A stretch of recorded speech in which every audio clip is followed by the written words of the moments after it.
First of all, to these figures, these forecast figures from Treasury today, that the unemployment rate won't be as bad as was originally forecast. It might have been 15%, they say.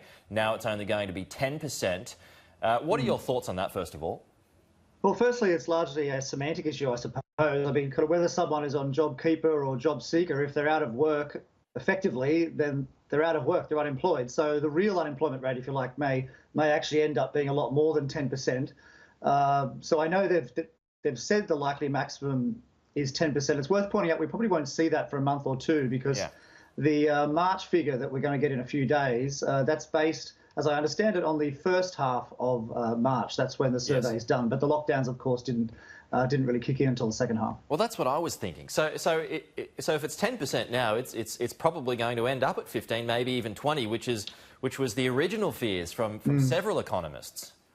Yeah, well, look, certainly based on the Roy Morgan survey, which is done every few weeks, they actually surveyed in the second half of March, and they figured that the jobless rate, based on their definition, had actually more than doubled in those few weeks. It had gone from 7.3% to something like 16.8%. That's on their broader definition of unemployment. So certainly, you know, say by April or May, we could see at least a doubling of the official unemployment rate. But like I say, this is largely a semantic issue because, you know, some people on that JobKeeper payment will effectively be unemployed, even though they're not counted as unemployed. I mean, but at the moment, 1 in 10 jobless. We're going back a long way before we've reached that, you know, about 30 years. So that in itself is significant, isn't it? Yeah, certainly that's right. The previous peak in the jobless rate was 11.2%, I think, towards the end of 1992. And then before that, you've got to go back to the Great Depression in the 30s. But of course, they didn't really keep statistics like we do now back then. So actually, even now, they argue about what the peak jobless rate was in the 1930s, whether it was 30% or 25%. People don't really know. Now this is kind of dovetailing into arguments that are getting louder and louder now about the easing of restrictions. Where do you stand on this? I mean, particularly from a business sense. Obviously, the unemployment rate would be affected by this, but where do you stand on this, first of all? Well, certainly, look, these are difficult decisions, obviously, and I think when governments around the world imposed extremely draconian rules, they were under the impression that we were facing something like the Spanish flu, you know, a 1 in 100-year flu of extraordinary devastation. And I think as the data's rolling in, we're not actually facing that. We are certainly facing a very bad strain of flu, certainly, and certainly one that we need to be very, very careful of. But I think we do need to start easing these restrictions in some sort of targeted way. I mean, for instance, you've got whole parts of Queensland in lockdown, and not a single person has the virus. I mean, that's just absurd, isn't it?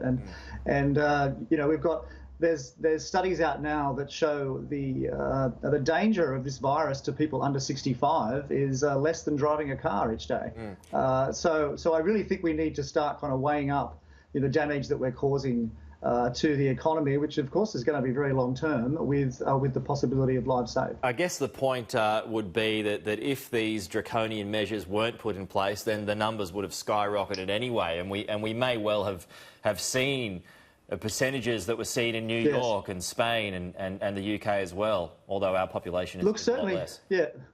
Look, certainly that does seem to make sense, and I've got no doubt that these measures have saved lives. I mean, the question is how many. What puzzles me is you look around the world and countries have taken different attitudes to this, and it doesn't seem to have made any difference to the growth of the virus. Like you look at Sweden or Japan, and the growth in deaths and infections is actually less than in France, Italy, and Spain.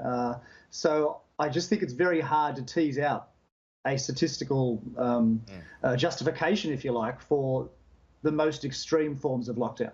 The trouble with easing these restrictions now is that the governments don't want all this to be for nothing, right? So if they do all of a sudden ease restrictions, and then there is this second wave and possibly even a third wave, and that sends hundreds, maybe thousands of people into ICUs that we don't have the capabilities for, then all this hard work that we're doing now is for nothing. So it has to be slow and gradual, right?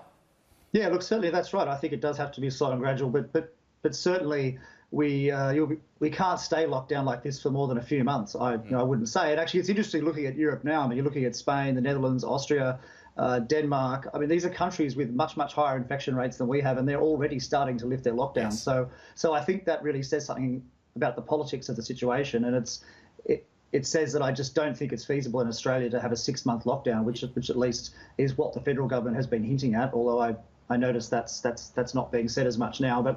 But yeah, there's a real damage kind of being caused in the background here. No, we did have that in the news, Adam, a short time ago. Actually, that in Spain, you've got 700 people that are dying on average every day, and they've just announced an easing of restrictions, particularly in construction, where construction workers are allowed to go back to work and whatnot, and our rates are significantly lower than that. Yeah. So that would support your point.